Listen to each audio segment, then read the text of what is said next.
In this video, I'm going to answer the question, does this hold the DJI Neo 2 with the transceiver attached? I have here DJI Neo 2 Fly More Combo. I purchased all of this here with my own money. This is not a sponsored video.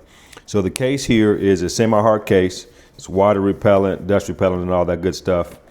Features a carabiner if you want to hang this off of a backpack or a hook or something. Very nicely made. So inside, I've got the Neo 2.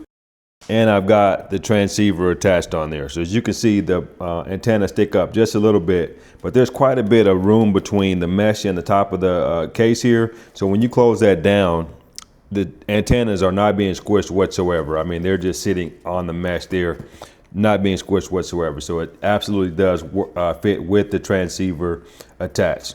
Underneath, you've got room for your extra 2 batteries there. The drone fits in there perfectly. Very nicely stored, very safe for transport and storage. So if you guys are looking for a well-made case for your Neo 2 with the transceiver, I highly recommend this here. Hope this helps.